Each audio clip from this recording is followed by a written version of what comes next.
If you want to be a part of the conversation before it happens here on YouTube, click that link in the description to join the free Courtside Financial Discord. What's going on, everyone? My name's Obi, and welcome back to the Courtside Financial Podcast, the podcast where we talk about business and technology. Of course, my favorite company is Neo. I'm a Neo investor and enthusiast like many of you guys out there watching today. But today we'll dissect some of the trends that are affecting the EV and broader automobile industry, from the struggles at the Guangzhou auto show in China to Tesla's Robotaxi plans, and finally we'll talk about Neo a little bit as far as their Envo sub-brand. It's been a minute. I've been traveling for work a lot, and in doing so I got really sick. I had a cold that was pretty hard to shake for quite some time, but we're back. Without further ado, let's get into today's episode.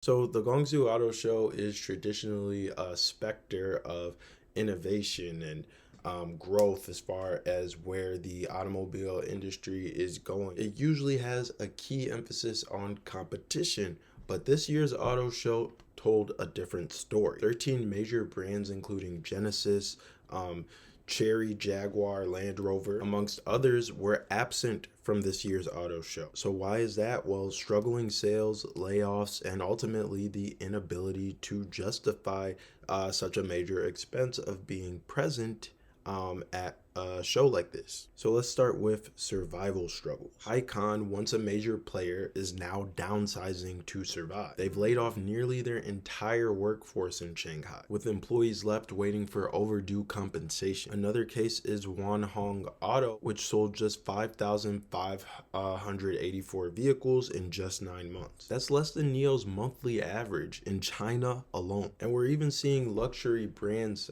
begin to falter. Companies with some nice brand recognition like Jaguar, Land Rover, we're seeing that they're facing some tough times too. Sales have plummeted 44% year over year for this brand, and their absence is kind of signaling deeper issues within the luxury space. My take on this is that this trend kind of highlights Neo's strategy of kind of crafting this ecosystem driven by a premium experience and customer engagement. Think Neo houses, battery as a service, it's all very powerful. As competitors struggle, Neo thrives by offering more than just cars. They're offering a lifestyle. Now let's talk about the Tesla rumors and Tesla potentially partnering with SAIC Motors for Robotaxi. So let's address the rumor head on. Tesla has denied these claims, but let's not ignore the bigger picture here. Tesla's global ambitions for its Cybercab set to debut in 2026. If Tesla launches in China, it would create somewhat of a catfish effect, definitely shaking up the market for autonomous mobility. For Neo, who's also investing heavily in autonomous driving, this poses a challenge, but it also helps them out a little bit because of market validation, validating the importance of this space. Now, Tesla's full self-driving still needs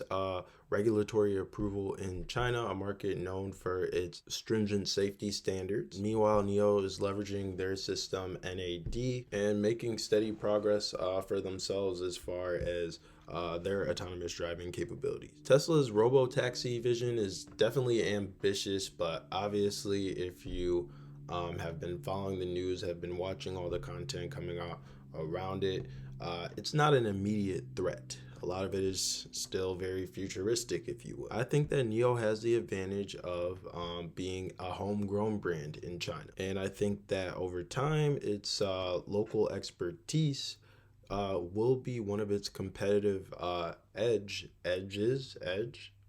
How do you plural that? I don't know. That it has over foreign players navigating regulatory complexity. So the auto industry isn't just shifting, it's transforming. Auto shows like the Guangzhou Auto Show seem to be losing relevance as brands pivot to more targeted, cost-effective strategies, especially in these days and times. Neo, for example, doesn't necessarily rely on Guangzhou's platform. They consistently captivate their audiences through product unveiling and community-centric events like Neo Day. So the lessons from the Guangzhou Auto Show are that I would say companies like Neo, BYD, Li Auto, they captured the most attention by showing how concentrated investments in sub brands and group operations are paying off. It's survival of the fittest out here, and a company like Neo is playing to win. With traditional players like Jaguar, Land Rover kind of beginning to downsize, and startups like the one I mentioned earlier in this video having trouble getting off the ground, the market's kind of ripe for industry leaders like Neo to take a bigger piece of the pie, I would say. And recently, Neo's sub-brand Envo is making headlines with its expansion news. According to a recent report, Envo wants to have 500 stores open by March 2025 and up to 1,000 by the end of 2025. That's a huge jump from the current 120 stores that they currently already have. When they first launched in September 2024, they only had 105 stores.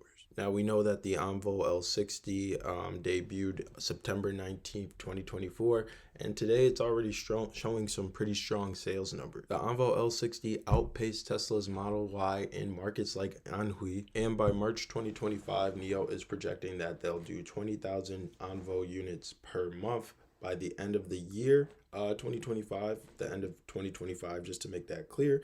They want to be doing 30,000 units just under the Envo brand. And considering the growing demand for electric vehicles, Neo might be on point with its goal in lower tier cities, I should say, the growing demand for electric vehicles in lower tier cities. Neo might be on point with its goal of reaching 1,000 stores opened by the end of 2025. So one thing that I just want to emphasize is that Envo is very much still in its infancy. It just launched a few months ago, but it's still making some big waves. The Envo L60 has already delivered 7,000 units by mid-November 2024, and the company is looking to hit 10,000 units per month in December 2024. December will be here in just a week or so. The car itself is priced competitively with Tesla at 206,900 RMB, which is nearly 20% less than the Tesla Model Y in China. Now, I think for Neo as a whole, let's consider Neo and Envo one thing for a second. I think that this price point is critical in attracting a broader customer base and being able to steal market share from customers who are interested in the Tesla Model Y, want to save some money, customers who are interested in the Tesla Model Y but can't afford the Tesla Model Y, and customers who want the Neo experience but can't afford a Neo. And don't get me wrong, by going with an Envo, it's not a watered down Neo, it's its own thing, and it still does come with a robust feature set. So really interesting car that they have here with the L60. I think that I'm obviously bullish. I'm obviously bullish on the whole Envo project. I think that it's going to go well. It's already showing us early on that it is going well. So we'll see how things pan out. Anyways, first video back, getting back into the swing of things. We've discussed how the Guangzhou Auto Show is seems to be dwindling a little bit this year. Companies are pulling out of it. Every company's not doing too hot at this time. We discussed that. We also discussed Tesla and their Robotaxi ambitions, and we also discussed Neo's future expansion plans for Envo, where Envo's at, how Envo's doing right now. So lots of interesting things going on in the auto market. Obviously, I tend to focus a lot on the Chinese electric vehicle market just because I am a Neo investor. And I think it's good to look at the other players and then also look outside of China and look at things globally. But yeah, lots of interesting things. We'll continue to document and speak on these things, but I hope everyone found this video at the very least informative, useful, helpful, and I'll see you guys in the next one. Thank you for your time. Thanks for watching, and thanks for bearing with me through my sickness. But I'm back and I'm healthy, and that's all that matters. See you guys in the next one. Bye.